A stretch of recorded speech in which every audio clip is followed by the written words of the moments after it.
I am the Reading Rainbow Emperor, and this is part 2 of my Phantastes series. In part 1, we discussed the various themes and events within the first half of the book, or what I consider the first half, including the ash tree, the marble lady, and the palace. Most importantly, Anodos gains a shadow. This shadow ruins the light and shining of fairyland. It hurts his spirit, and it forces him to face reality as a cynic with depression rather than anything else more favorable. It always turns to winter for him, and never Christmas. And through some after he had lost the marble lady for good by reaching out to grab her instead of singing her out of the black marble, through some random adventures, he rediscovers his shadow. He is taunted by goblins and tries to drown himself because he's lovelorn and depressed. He survives and is brought to a sort of mother figure, a god fairy of some sorts. She feeds him, and he talks to her for a bit.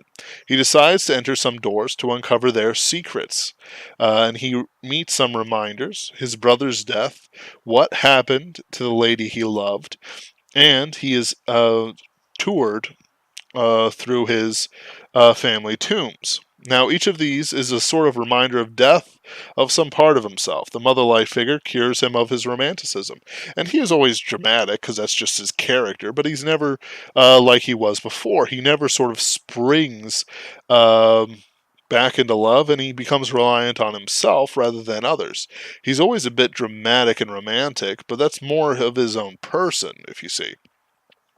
His brother is a tragedy that upsets his daily life, and it made him guilty about holding back about for what he felt he loved or craved. This led him to reach out to whatever he wanted. He reaches out to his grandmother, he reaches out to the various girls he meets, so on and so forth. And it is no regard to himself, even when it hurts him. What he sees of Sir Percival and the White Lady calms his spirit concerning her, and he has closure. It's a death of that love of sorts. She loves him, and he loves her, but it is no longer a romantic love. Finally, the family tombs crush his fear of death of sorts. If the ash tree were to come back, he wouldn't be affected by it. And its terrible things. The tombs give him some closure on his dead family members. Remember, the plot started after his father passed, and his mother is assumed to be dead and confirmed in different parts. His brother is dead. All he has is his younger sister. Death isn't really something one can get accustomed to. One just continues on afterwards. With any luck, you are distant from the relative, or worse, it'll be someone close to you and they'll die pointlessly. Either way, the affection of the dead his and his release of his former regrets, he returns to the mother life figure nearly whole. After the third door, he rushes into the fourth door despite being asked not to. He is knocked unconscious by the experience and loses the memory of it. However, he is forced to leave, as opening the fourth door brings in the seas and drowns the mother life figure's hut, and while she will be fine, he has things to do. He journeys until he meets the two prince brothers, who are going to fight a trio of giants. They have been told by the fairy godmother to expect him. They join forces and become the best of friends and face the giants. However, in the end, only Anodos is standing. He returns the brothers' armor to their father and moves on. Ultimately, Anodos has to grow up and leave his fairy godmother, a different one, a surrogate mother, due to things he can't really control. He must know what is in the fourth door, and while I don't like lack of self-control isn't their fault arguments, this is an allegory. In other words, he goes from child to love-struck teen to death-facing adult. He is released from his mother and goes out back into the world and joins masculine friends. Whereas before he mostly interacted with women, or even an even group of the men and women, he now spends time with men. He joins their cause. He becomes like them. He is no warrior or blacksmith, but he is a poet, and his songs buoy their hearts and makes their morale strong. Because of his light-hearted behavior, he dives and weaves among the giant's legs while his friends are taken in mutual kills. It causes some pain that he alone survived, and while I wouldn't call it PTSD or anything like that, his friends deaths do affect him very much. Their deaths drag him down, as it kind of should. But not in like the same way. You can't just get over that sort of thing. He doesn't fear death, but their loss is watching a star disappear from his night sky. He continues on, but there's still that black gap. At this point, he is certainly a man. He is tried by fire and comes out like gold. It doesn't, and I don't mean undamaged. Men rarely become men without some sort of trauma. It's best if it's short and sweet, like shoving your hand into a leaf full of fire ants.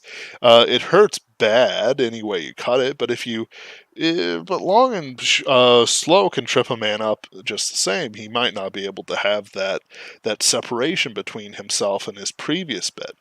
The fairy tale is a long way to do it for him, but it culminates here. He is a different man once again past this point. It doesn't mean that he has victory, just that he's different from before. He meets a knight, but due to his survivor's guilt, can't challenge him. The knight takes him away and locks him into a tower. He stays in the tower for a while, companioned only by his shadow, and dreams about how people would act if he died. He is drawn out by the singing of the maiden whose globe he broke, which was a thing in the first half. It turns out it was his shadow that kept him in the tower, and the door was not even locked. They talk, and he asks forgiveness from her for breaking the globe, and she tells him that she learned how to sing because of this, and so she holds him no ill will. Anados, burdened by his guilt, cannot fight his cynicism, pride, or sorrow, and he wants to keep those things close. He is locked in a tower with no lock because of his depressive thoughts. He wants to be there. He believes he deserves it. Because of that belief, his chains cannot easily be broken, though they do not exist in any sort of way. Many times men and women allow themselves to be bound by chains that can be removed.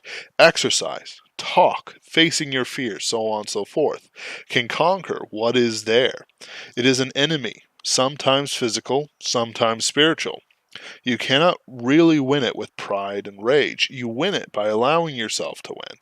It's not so much forgiveness as opening the door, and most importantly, moving your feet forward to walk through it. You have to be humble. Here's a sort of thesis statement about this idea. The first I knew the delight of being lowly, of saying to myself, I am what I am, nothing more. I have failed, I said. I have lost myself. Would it have been my shadow? I looked round. The shadow was nowhere to be seen. Ere long I learned that it was not myself, but only my shadow that I had lost. I learned that it is better 1,000-fold for a proud man to fall and be humbled than to hold up his head in pride and fancied innocence.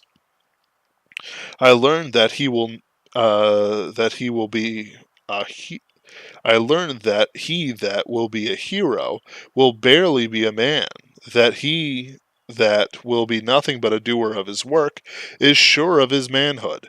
In nothing was my ideal lowered or dimmed or grown less precious. I only saw it too plainly, to set myself for a moment beside it. Indeed, my ideal soon became my life, whereas formerly my life had consisted in a vain attempt to behold, if not my ideal in myself, at least myself in my ideal. Now, however, I took at first what perhaps was a mistaken pleasure in despising and degrading myself. Another self seemed to rise like a white spirit from a dead man, from the dumb and trampled self of the past. Doubtless this self must again die and be buried, and again from its tomb spring a winged child, but of this my history as yet bears not the record. Self will come to life, even in the slaying of self, but there is something deeper and stronger than it that will emerge at last from the unknown abysses of the soul. Will it be solemn gloom burning with eyes, or clear morning after the rain, or a smiling child that finds itself nowhere and everywhere? Afterwards, he meets with Sir Percival, and they wander a bit. By the way, that last few paragraphs were talking about the shadow. He sees how Sir Percival acts, and they come to love each other as friends and companions. They come across a cult, and Anodos suspects something is wrong. He infiltrates and discovers a beast that attacks him. Even in death, he throttles it and dies as a hero. With the beast dead, the cult disperses, and he is buried. He then returns to his own house and bed, and wakes outside of fairyland.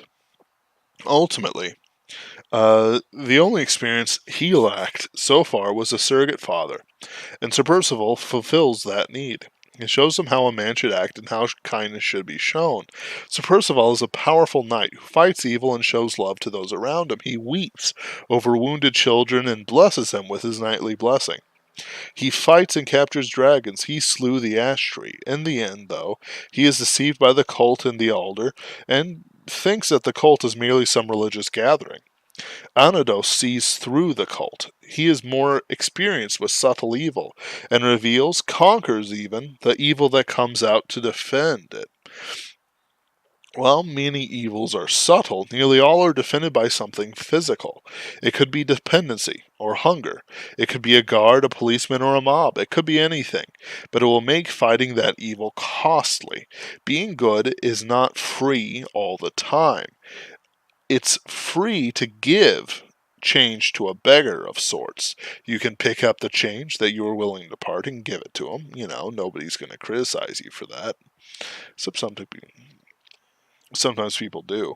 Uh, but doing something else, or perhaps something unpopular but good, doesn't really, make you friends.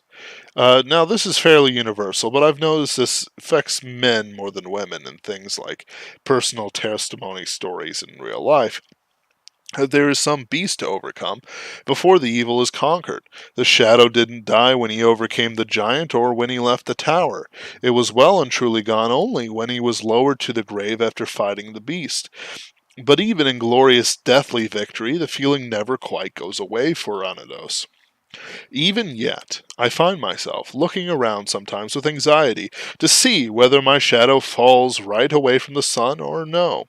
I have yet discovered any inclination on either side, and if I am not unfrequently sad, I yet cast no more of a shade on earth than most men who have lived as long as I. I have a strange feeling sometimes that I am a ghost, sent into the world to minister to my fellow men, or rather, to repair the wrongs I have already done. May the world be brighter for me, or at least in the portions of it where my darkness falls not. Thus I, who set out to find my ideal, come back rejoicing that I had lost my shadow. And then he says the true thesis, which is sometimes hard to understand. Yet I know that good is coming to me. That good is always coming. Though few have at all times the simplicity and the courage to believe it. What we call evil, the only and best shape which, for the person, what we call evil is the only and best shape which, for the person and his condition at the time, could be assumed by the best good. And so farewell. We can see his philosophy. He might still have the human humors, which are unconquerable while one remains human, but they are tempered by his belief that life is essentially good. He does not need fairyland anymore, and he can live in our world easily. Good is coming to him. Good is coming to us all. Even evil can be turned to good. Say a bad accident that cripples you, but then you meet the love of your life in the hospital waiting room. An addiction that leads you to God, pain that leads you to manhood, cynicism is winter, and never Christmas.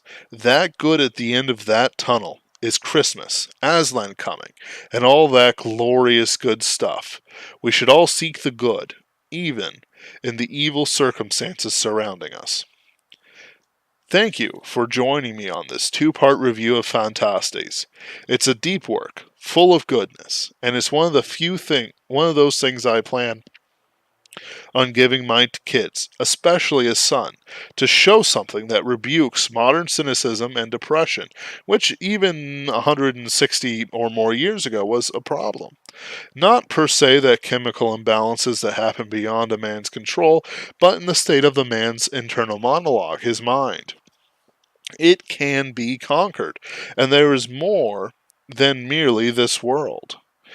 With that mindset, suddenly spilling coffee on yourself or getting cut off in traffic or any inconvenience is merely nothing. A greater problem becomes something that could become good in the long term. It's not an easy perspective. I can't really recommend it to people because it means that they have to overcome their own self and they cannot be all about themselves. Few realize it. It's a deep magic. If you learn it, your life will improve. If you will not fear failure, but you'll accept it and overcome it. Failure is not a personal attack, but a state of mind, after all. It is being stuck in winter.